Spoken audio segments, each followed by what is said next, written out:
Ya baik, bismillahirrahmanirrahim. Assalamualaikum warahmatullahi wabarakatuh. Ya, jadi hari ini Bapak mohon maaf karena Bapak tidak bisa masuk. Jadi Bapak ubah pembelajaran dari kalian menonton video ini, ya. Nah, saya minta tolong untuk ketua kelas, jangan lupa teman-temannya disuruh untuk menonton video ini, dikarenakan dari video ini kalian akan bisa memahami materi yang akan datang. Nah, tentu saja untuk materi kita yang sekarang yaitu tentang makanan halal dan haram, ya. Nah, dan juga saya minta tolong untuk ketua kelas, jangan lupa di absen teman-teman yang hadir dan yang izin maupun yang sakit. Nah, jadi mungkin bisa nanti dikonfirmasi ke saya, silakan dikirim lewat WA. Nah, mungkin langsung saja ya kita masuk ke materi kita, yaitu tentang makanan halal dan haram. Makanan halal itu apa sih? Nah, jadi makanan halal adalah segala sesuatu yang diizinkan oleh syariat untuk dikonsumsi kecuali ada larangan dari Allah Subhanahu wa taala dan Nabi Muhammad SAW. Sebagaimana yang ada di dalam Quran surah Al-Baqarah ayat 168. Yang artinya, hai sekalian manusia, makanlah yang halal lagi baik dari apa yang terbaik di bumi.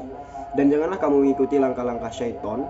Sebenarnya karena syaitan itu musuh yang nyata bagimu. Nah, sedangkan apa sih makanan haram itu?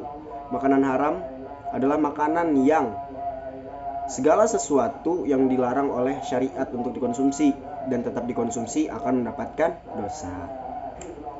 Nah, untuk selanjutnya, jenis makanan halal itu ada 3 jenis. Yang pertama ada dari zatnya, dan yang kedua ada dari cara memperolehnya, dan yang ketiga adalah cara pengolahannya. Nah, untuk pertama nih, halal zatnya itu yaitu telah ditetapkan kehalalannya di dalam Quran ataupun di dalam hadis. Seperti contoh memakan makanan yang halal atas zatnya yaitu seperti sapi, buah-buahan, jangkrik dan segala macamnya yang telah dijelaskan di dalam Al-Quran dan hadis. Terus ada juga cara memperolehnya, yaitu makanan yang diperoleh dengan cara yang baik, dengan cara yang sah, yang sudah disyariatkan oleh agama. Nah, contohnya nih, memperoleh yang baik adalah dengan cara membeli atau enggak bertani dan segala macamnya. Nah, ada pula cara pengolahan dari makanan tersebut. Nah, pengolahan makanan tersebut bisa menjadi halal dikarenakan pengolahannya. Nah, makanan yang semula halal dan akan menjadi haram, izin cara pengolahannya tidak sesuai dengan syariat agama. Contohnya makanan ini halal, tetapi karena telah menjadi minuman keras, maka minuman ini menjadi haram. Nah, tuh seperti anggur, buah anggur kan buah anggur itu halal. Akan tetapi karena disalahpergunakan, yang mana buah tersebut dijadikan sebagai bahan minuman keras, nah jadi itu diharamkan. Nah, adapun nih jenis makanan haram. Nah, jenis makanan haram itu yang pertama haram karena zatnya. Asal dari makanan tersebut memang sudah haram, seperti bangkai, darah, babi, anjing, khamar dan lain-lain.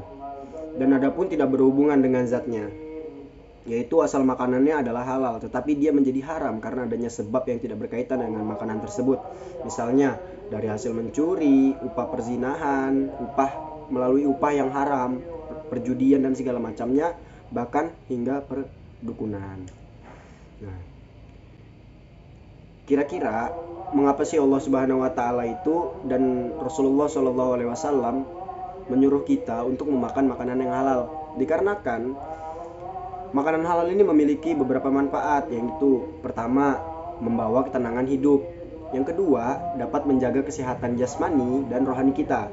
Terus yang ketiga, mendapatkan ridho dan perlindungan dari Allah Subhanahu wa taala. Dan juga ada beberapa hadis itu yang menerangkan bahwasanya apa yang kita makan itu akan mempengaruhi terhadap kita berdoa kepada Allah Subhanahu wa taala. Apa yang masuk ke dalam tubuh kita itu dapat menghalangi. Nah, yang mana menghalangi di sini doa kita untuk tersampaikan kepada Allah Subhanahu wa taala. Jadi ya kita disarankan untuk memakan makanan yang halal gitu. Terus yang selanjutnya yaitu mudorotnya makanan haram. Nah, Makanan haram ini memiliki beberapa kemudorotan, yaitu yang pertama, nih yang sudah saya jelaskan tadi, doa yang dilakukan oleh pengkonsumsi makanan dan minuman haram tidak mustajab. Tuh. Jadi doa, kita sudah capek-capek berdoa, akan tetapi doa tersebut tidak sampai kepada Allah Subhanahu wa taala. Kita ulangi terus doa tersebut, akan tetapi tidak sampai karena itu ada hal yang haram di dalam tubuh kita. Terus yang kedua, uangnya banyak namun tidak berkah.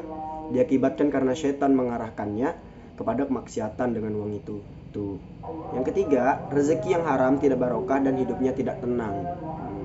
Jadi jangan sampai kita memakan makanan yang haram dan minuman yang haram.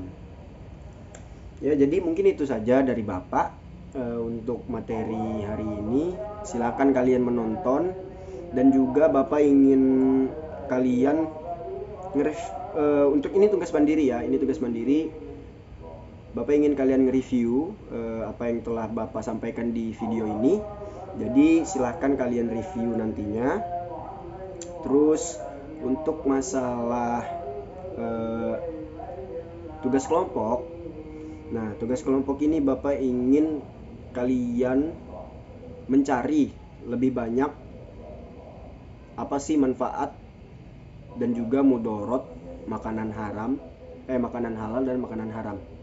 Nah, terus itu kalian buat mind mapping, yang mana mind mappingnya nanti dibawa minggu depan, karena kita masih membahas terkait makanan haram dan halal untuk minggu depan. Nah, jadi silakan kalian buat mind mappingnya dan dipresentasikan minggu depan. Nah, untuk tugas mandiri tadi, silakan kalian kumpulkan di Google Classroom yang sudah ada kan.